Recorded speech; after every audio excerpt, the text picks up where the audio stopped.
Olá, tudo bem? Quero nessa noite chegar diante de você e poder trazer alguns ensinamentos da Palavra de Deus, que a Palavra de Deus possa estar falando nas nossas vidas. Ao longo das últimas semanas a gente tem estudado alguns temas específicos. Quando a gente começou essa série de estudos, a gente não saberia quantas semanas isso ia durar e a gente está vendo aí já algumas semanas que isso aí está durando. De fato, a gente tem muito a aprender com esse tempo de isolamento que o pessoal tem chamado. Muita coisa tem que ser aprendido por cada um de nós. E cada pensamento, cada ação, às vezes indesejada, é uma aula onde nós devemos aprender. Eu espero que essa série de estudos esteja funcionando para isso. Eu espero que você esteja conseguindo lidar consigo mesmo e lidar com aqueles que estão ao seu redor. Nós vamos olhar aqui essa noite sobre a questão dos princípios de comunicação, lá de Efésios 4, e a gente vai entender que existe um tempo para aprender, inclusive a se comunicar, e certamente essa é uma das grandes lições que a gente quer aprender desse tempo de isolamento. A gente tem visto que muitos casamentos têm se desfeito durante esse aspecto. O sujeito chega em casa, descobre que ele tem uma esposa e tem que passar tempo com ela, passar tempo com seus filhos, e certamente a comunicação, na verdade a falta de comunicação, é um dos principais problemas que a gente acaba enfrentando no dia a dia, e principalmente quando a gente está muito próximo um do outro. A gente sabe que esse tempo de aproximação ele vai criar atritos, e esses atritos eles servem para ser trabalhados. Nossos casamentos, nossos relacionamentos têm que ser trabalhados em torno disso. Então, que essa questão de comunicação possa falar às nossas vidas. Se você quiser abrir comigo lá em Efésios 4, eu vou ler o versículo 25 e nós vamos pegando aqui quais são os princípios de transformação que Paulo traz para nós lá em Efésios 4, a partir do versículo 25. O versículo 25 diz o seguinte: por isso, deixando a mentira, fale cada um a verdade com o seu próximo, porque somos membros uns dos outros. Existe um primeiro princípio que a gente tem que aprender aqui nesse versículo, e o primeiro princípio que parece vir à tona aqui é a questão de falar a verdade. Mas antes de falar a verdade, tem um aspecto que a gente muitas vezes deixa passar batido, a gente não percebe, que é a questão do falar. Antes de falar a verdade, existe um princípio aqui, esse verbo fale, ele está no imperativo, não é... Às vezes a gente lê como assim, fale cada um a verdade, pensando, quando for falar, fale a verdade. Não é esse o princípio que está aqui. Na verdade, o primeiro princípio é falar. O cristão ele tem que falar. Essa palavra aqui no grego, então, ele é um imperativo, ele está dando uma ordem. Nós devemos falar. As outras pessoas certamente não são capazes de ler os nossos pensamentos. A gente não tem como saber o que o outro está pensando se a outra pessoa não comunicar. Então, comunicar, falar, estar pronto a falar é um primeiro princípio e é algo que a gente deve aprender. A gente sabe que se fechar não é para o crente, a gente não deve se fechar e deixar de se comunicar, seja nesse momento de isolamento, seja no dia a dia. O se fechar não é para o cristão. Muitas vezes, infelizmente, os cristãos eles se retraem, e não conversam um com o outro, não compartilham com o outro, às vezes bênçãos, ou às vezes motivos de oração, às vezes pedidos de oração, e dessa forma, então, um pouco egoísta, eles acabam retendo para si ou as bênçãos, ou não permitindo que o outro exerça também o ministério de orar uns pelos outros. Então, se fechar não é algo para o crente, não é algo que o cristão deve estar praticando dentro da igreja, e muito menos dentro do seu lar. Então, cuidado, e o primeiro princípio que a gente vê aqui em Efésios 4:25 é falar. O cristão deve falar. E segundo princípio, quando for falar a verdade, de forma honesta. Então o texto fala, deixando a mentira, fale cada um a verdade. Isso aqui certamente é uma continuação do versículo 15. O versículo 15 diz assim, seguindo a verdade em amor. Então fala sobre a verdade, e depois 25 vai falar novamente sobre a verdade, e certamente aqui essa questão de falar a verdade é uma ação contínua. A gente deve sempre falar a verdade. Isso aqui é algo, claro, muito óbvio, A gente, como cristão, a gente sabe disso, mas nem sempre a gente segue isso à risca, a gente segue isso de fato e de verdade. Agora, ser honesto é mais do que simplesmente não mentir. É ser aberto, é ser sincero. Colossenses 3,9 fala, não mintais uns aos outros, uma vez que vos despistes do velho homem com os seus feitos. Então, a gente tem esses princípios e o próprio texto aqui de Efésios 4 vai falar essa ideia, vai trazer essa ideia de se despir do velho homem, e esse é o motivo principal porque nós não devemos mentir.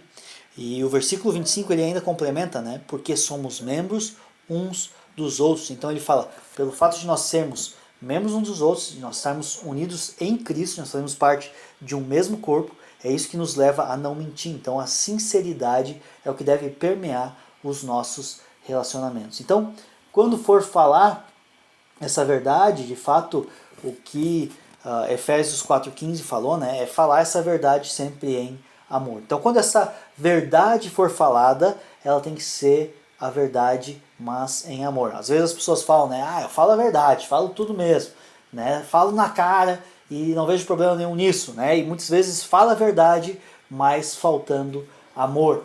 E de fato é uma ação contínua, o usar o amor na nossa comunicação deve sempre estar acontecendo e sempre fazendo parte da nossa comunicação. Então, ser honesto, né, é mais do que não mentir, e falar a verdade é mais do que simplesmente falar a verdade. Ela deve ser falada de forma amorosa. Porque é possível, na verdade, é muito possível falar a verdade sem amor, falar a verdade de forma totalmente insensível. E os crentes eles devem falar a verdade considerando os interesses da outra pessoa acima dos seus próprios interesses. Num casamento, muitas vezes, nós vamos falar a verdade, muitas vezes tentando trazer o nosso interesse à tona. Mas quando nós falamos a verdade, nós temos que trazer, inclusive, os interesses da outra pessoa à tona. Então, quando nós falamos, a gente deve atentar para não somente para o que nós falamos, mas também como nós falamos. Então, um tom de voz, uma expressão facial, que muitas vezes é para trazer discórdia, né? Então, como a gente vai, né, ao longo da nossa vida, dos nossos casamentos, dos nossos relacionamentos, a gente vai descobrindo como irritar o outro, como destruir o outro, às vezes só com um olhar, só com uma palavra mal colocada, falando às vezes de forma verdadeira, falando às vezes de forma irônica, ou até, né, fazendo uma cara diferente. Então a comunicação ela compreende tudo isso e ela pode ser mal usada quando não é feita em amor. Então o princípio de Efésios 4,15 traz, junto com a ideia de comunicação, a ideia de amor. Isso é algo muito importante, é o primeiro princípio, falar sempre a verdade, sempre essa verdade em amor. Mas o texto continua e ele diz que a gente deve se manter atualizado acerca do que nós estamos falando e principalmente o que nós estamos comunicando e como nós estamos comunicando. A Bíblia fala lá no versículo 26 assim: irai-vos e não pequeis, não se ponha o sol sobre a vossa ira e nem dê lugar ao diabo. Interessante esse aspecto aqui, né? Toda vez que a Bíblia fala no diabo, né, o enganador, o nosso inimigo, a gente vê que é algo importante aqui sendo dito. E quando a gente se ira, muitas vezes, então o texto está deixando claro que a gente está dando lugar ao diabo. Então é bem interessante a gente pensar essa perícope, né, esse pedacinho, esse trecho aqui do texto, onde ele diz: é possível se irar sem pecar, mas normalmente a nossa ira ela é pecaminosa, ela vai trazer aspectos de pecaminosidade e essa ira muitas vezes vai se demonstrar na nossa comunicação. Nós vamos comunicar de forma irada, nós vamos comunicar por que nós estamos irados. O estar irado nos leva a má comunicação muitas vezes. Então ele diz: não se ponha o sol sobre a vossa ira, ou seja, que a vossa ira não se prolongue até o fim do dia, né? Que você permaneça irado por muito tempo, porque isso vai dar lugar ao diabo. Como é que isso dá lugar ao diabo? Muitas vezes, quando eu discuto com a minha esposa, quando eu brigo com ela, alguma coisa assim acontece, quando eu me comunico mal, ou quando eu, né, trago um comportamento irado, muitas vezes eu deixo para lá, né, não peço perdão, não me mantenho atualizado no perdão, mas pelo contrário, quando faço isso, estou dando lugar ao diabo no nosso casamento. Eu estou deixando que problemas se acumulem, onde eu não tiro eles. É como se fosse uma salinha. Imagina que na sua casa tem uma salinha lá, onde você guarda as quinquilharias, né? A gente chama isso de sala de jogos, né? Onde você joga todas as porcarias lá. E um grande problema é que a gente vai jogando coisa, jogando coisa, jogando coisa e ninguém tira nada de lá. E muitas vezes o nosso casamento, nosso relacionamento, nossa comunicação, ela funciona assim. A gente vai depositando coisas más, vai jogando ofensas, vai jogando acusações e a gente não tira essas coisas de lá. A gente simplesmente deixa o tempo passar e parece que o tempo cura as feridas. Você já ouviu falar essa frase? Ela é enganosa, né? O tempo não cura as feridas. O perdão sim cura as feridas. E o que nós temos que fazer é não permitir que isso dê lugar ao diabo nas nossas vidas. Não permitir que a ira se prolongue por muito tempo, mas constantemente nós temos que acertar aquilo que foi mal feito. Ou nós vamos estar abrindo lugar, abrindo caminho para amargura e ódio nas nossas vidas e na vida daqueles ao nosso redor. E isso vai trazer problemas dos mais variados para dentro da nossa vida. Um terceiro princípio que a gente pode ver aqui, nos versículos 29 e 30, é o seguinte: não saia da vossa boca nenhuma palavra torpe, e sim unicamente a que for boa para edificação, conforme a necessidade, e assim transmita graça aos que ouvem. Não entristeçais o Espírito de Deus, no qual fostes selados para o dia da redenção. Então, existe aqui um tipo de comunicação que faz o uso das palavras torpes, né? Uma comunicação que ela é corrompida, uma comunicação que ela é trazido para dentro da comunicação palavras que não deveriam estar lá, palavras corrompidas, palavras que alguns vão falar aqui que é palavrão, né? E claro que inclui isso, mas não é somente isso. São aquelas palavras que são feitas muitas vezes para machucar. Elas não tratam do problema, né? Muitas vezes a gente quer solucionar um problema, né? A gente precisa decidir algo sobre o que vamos fazer amanhã. Então cada um dá a sua opinião. E muitas vezes, né, a gente começa com palavras torpes. E a gente começa às vezes, eu falo para minha esposa, daí, tu sempre quer fazer isso. Né? Então, é verdade isso, é uma palavra totalmente verdadeira. Tu sempre quer fazer isso. Será que é sempre?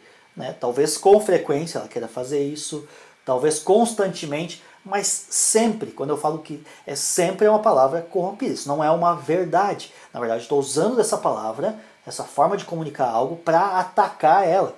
Isso não trata o problema. Isso não, eu como líder não posso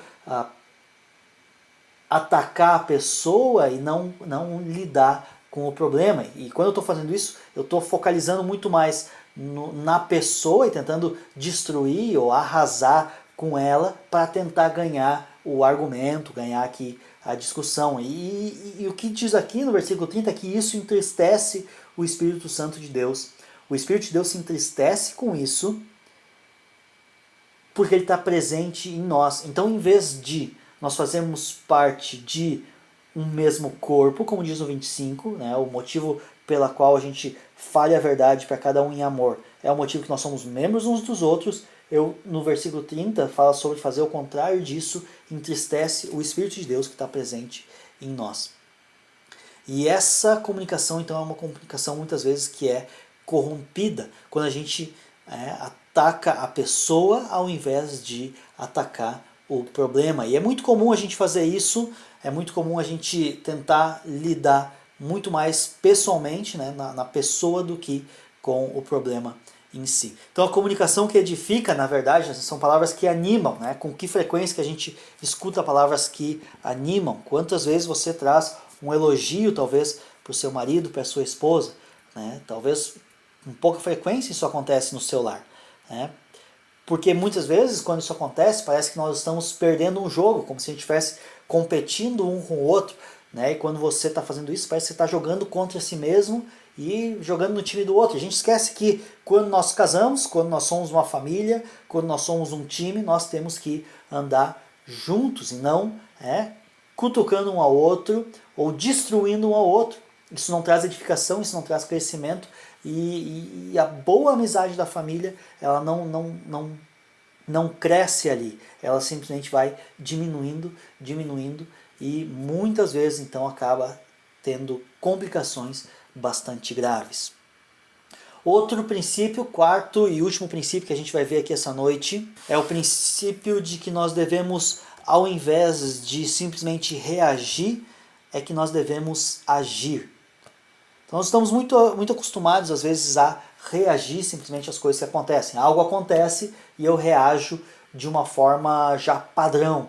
Então muitas vezes, né, minha esposa comunica algo, então eu lido de forma irada. O que está acontecendo ali? De certa forma eu estou comunicando para ela, né, não faça isso ou toda vez eu vou agir dessa forma irada. Isso é uma comunicação corrompida, uma forma, né, errada de lidar, onde eu estou simplesmente reagindo e não agindo de acordo com o que está acontecendo.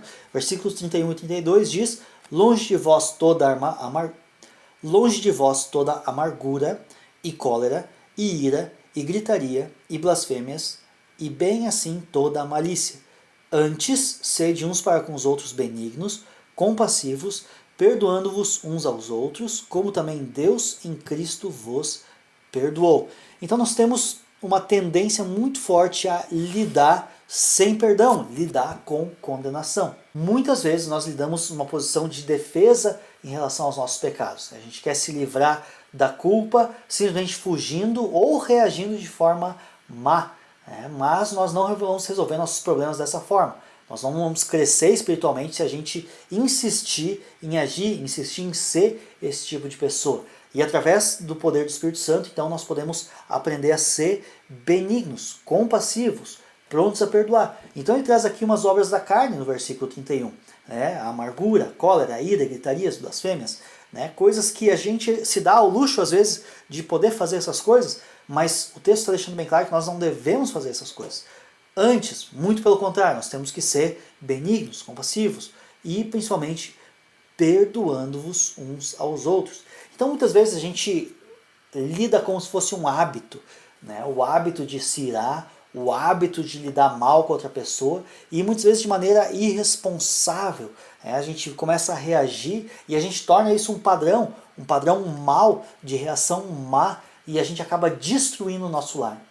Como seria bom se os cristãos conseguissem edificar o seu lar? Se o marido, assim como a esposa, ambos conseguissem edificar o seu lar constantemente, ao invés de sabotar o próprio lar. Como acontece isso? Como que a gente lida com toda essa ira? Pensando e considerando o que nós estamos desejando. Quando nós nos irritamos, quando a gente está disposto a fazer uma dessas coisas aqui, quando a gente está disposto a gritar, quando a gente está disposto a ter amargura, ao se calar, ou ao comunicar mal, ou a trazer palavras torpes, o que ali está acontecendo? Eu estou desejando algo que não é um desejo para Deus. Eu não estou querendo que Deus venha e faça parte da minha comunicação. Eu estou centralizando a comunicação em mim de acordo com os meus desejos e de acordo com as coisas que eu quero. E o princípio eterno que traz aqui é que nós devemos perdoar uns aos outros. Então, por mais que você possa pensar que a sua esposa merece isso, que seus filhos merecem essa condenação, essa ira, essa gritaria, por mais que nós pensemos que o outro merece isso, ainda assim, o versículo 32 é bem claro. Perdoem-vos uns aos outros, assim como também em Cristo vos perdoou. Como foi o perdão de Cristo na cruz por nós? Foi um perdão completo. E isso nós temos que aplicar para as nossas vidas. Se Deus te perdoa de uma forma completa, quem é você? Quem sou eu para não perdoar o próximo na sua pequena falha, no seu pequeno erro? Muitas vezes nós estamos dispostos a fazer isso porque nós somos orgulhosos. E a pessoa errou contra mim e agora ela vai sofrer uma condenação.